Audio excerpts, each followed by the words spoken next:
Hi, I'm Lisa from Pink Holly Bush Designs. Welcome back to Make Your Daughter a Dress. This is the second bonus lesson, and today we're going to talk about how to do a scalloped edging. Now, a scalloped edging actually stems from an heirloom technique, a hand-stitched heirloom technique called a shell edging, and it was used on baby clothes and women's lingerie with a very delicate fabric, and it gave this little soft scalloped edge back when you were sewing all of that by hand, and it was a way to do a narrow hem on the edge of a garment and also give this delicate edging to it. We now can do that by machine.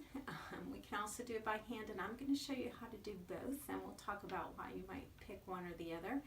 And we're going to turn it, rather than a hem treatment, into an edging that you can then apply to the neckline here.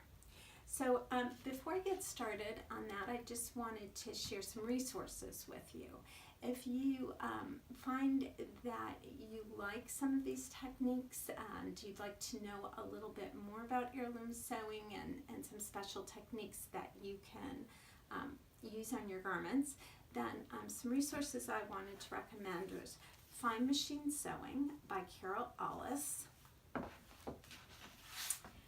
Tantalizing Tucks by Lynn Weeks, and this treatment was also just recently discussed in an article by Joy Welch in the February 2018 issue of Saga News. So those are some resources you can look into. Let's get started learning how to do a shell edging. So this is the shell edging done by machine, and I've tried it on a number of different fabrics so you can just see the difference that fabric makes and the effect it has.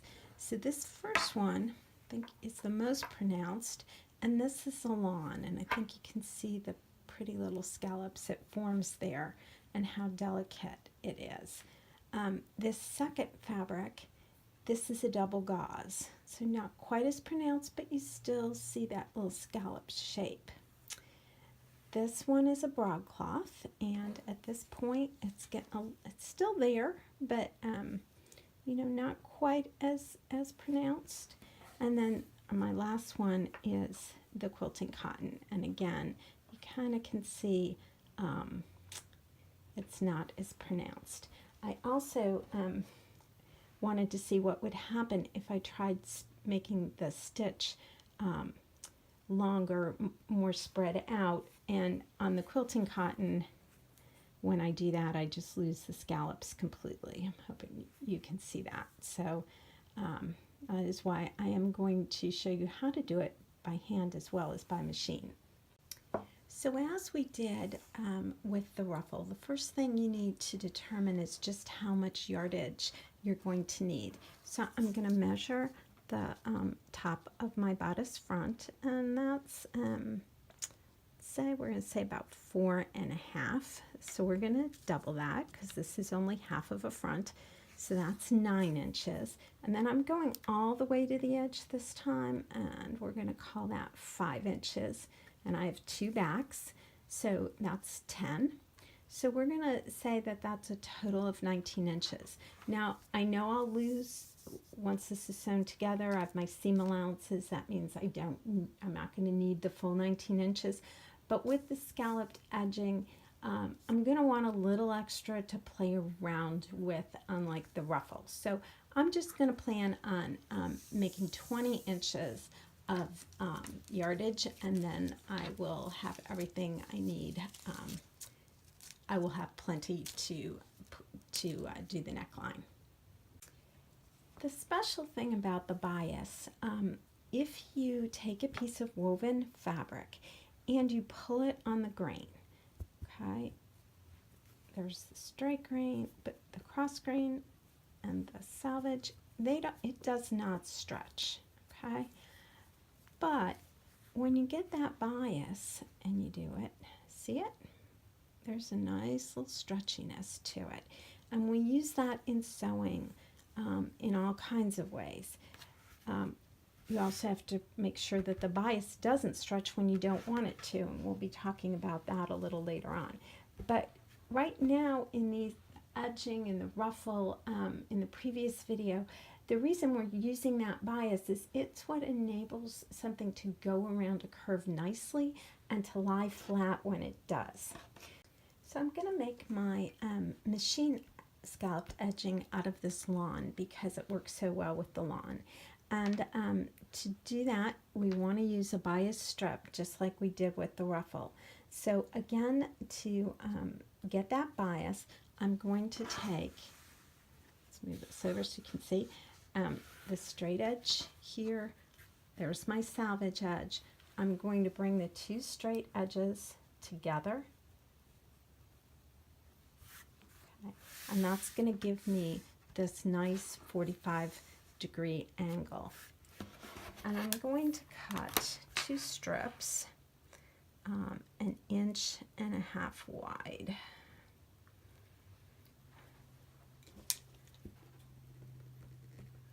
Do that.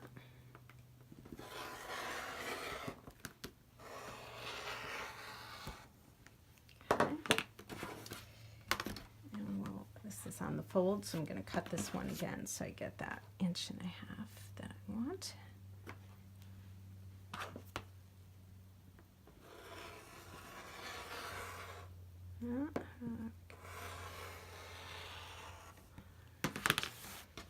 Okay. Now, if you have your bias strips and you don't have enough yardage, and usually you're not going to, it's very easy to piece them. So I'm going to take my two strips, right sides together, and I'm going to put them at right angles like this, and I'm lining this, the left edge up with the top edge of that strip. And I'm just going to sew right corner to corner. And if you're not comfortable eyeballing that on the machine, then get your ruler, get your marker, line up those two, and just draw yourself a line and stitch right across there. Then what you're going to do once you stitch it is just trim those off like that, and your yardage will be right. That'll be how it'll go, right like that. Okay, and that continues that one bias strip, and you have the yardage that you need. Okay, for my edging with my 1.5 inch strip, I'm going to fold it in half, long sides together, and I'm just going to finger press this. I don't want a hard edge because I want that edge to have some give to it, so I'm not going to go to the iron and press it. And I'm just going to do that with my fingers. Now, if this again makes you nervous, you can get some of your glue based it and run a little dots of glue and stick those little edges together. Okay, I've set my machine for a blind hem stitch, number 9 on my machine, but that's the symbol for it. And if you have a basic zigzag machine, it will do a blind hem stitch. I have widened the stitch to 4.5, and I've shortened the stitch length to 1. And I've also raised my tension slightly. Those are all things that your manual will explain to you how to do. Now I'm going to start, I'm using, however, though, my normal everyday foot. I'm not using the blind hem foot. And the reason I'm doing that is you want the fabric to be over, in my case, to the right, because that zigzag needs to go all the way off the edge.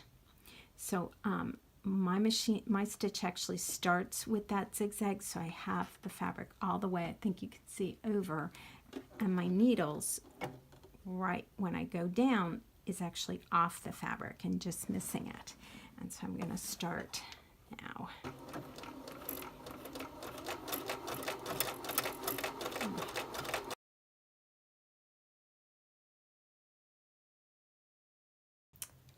So to make my edging for my bunny dress, my fuchsia fabric that matches the bunnies is quilting cotton. And I want my scallops to be a little bit more pronounced, and I want them to be a little bit bigger. So I'm going to do it by hand. So I've cut my bias strip 1.5 inches. And 1/2 inch from the edge, one of the long edges, I'm making dots with my white marking pen every 3/8 because my scallops are going to be 3/8 of an inch, each of them. And I'm just making myself a little guideline. Now, you could just eyeball this if you wanted to, but I know I will be happier with it it being a little bit more precise, and it only takes me a couple minutes, not even, to make my little dots. So I'm just moving along, lining my ruler up with the 1/2 inch, and then putting a dot every 3/8. So I've turned my strip over. I put a couple pins just to hold it in half, and my dots are all done, but I'm now holding it with the fold towards the top. I've threaded up just one of those regular sewing needles that I asked you to pick up with my matching thread. If you happen to have a little beeswax, I didn't list that as one of the things you needed, and you don't, but it does help make your thread a little bit stronger. So if you do happen to have some, running your thread through it would not be a bad idea. Okay, I've knotted my thread, and I'm going to start at the one edge, and I'm going to take and come out by my first little dot. You see the dots right there, and I'm bringing my needle out at the fold, up straight through the fold, straight up from the dot. Okay, and just pulling through. I'm going to go behind it. I'm going to come out right on that dot. And then I'm going to go over, and I'm going to come out behind it, same hole. So I'm making the thread wrap over the top of the fold, and that's what's going to form that little scallop for me. So this time I'm going to pull it a little bit tight. It's going to take a couple to get going. Now I'm going to walk my needle and thread, a couple little stitches, and come back out at the next dot.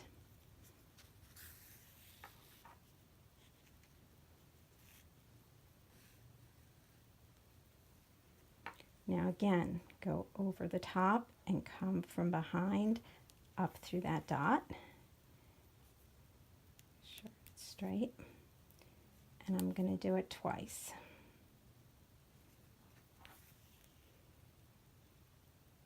And then I'm going to pull it. And I'm using, again, my thumb to anchor, and you see my little scallop forming. Now walk, take 2 little running stitches over to that next dot,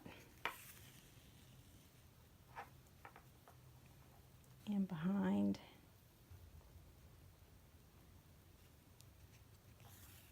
through. Make sure that thread is straight up and down.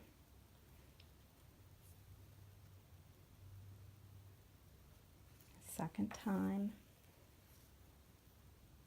straight up and down, and now give a little tug to form the scallop.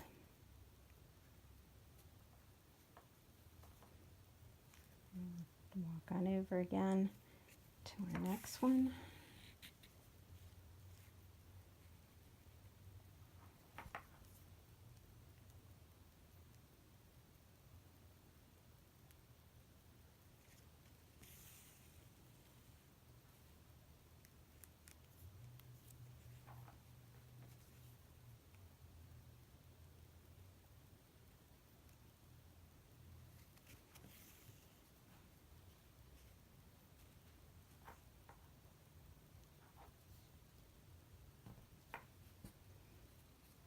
And I think you can see they're starting to form.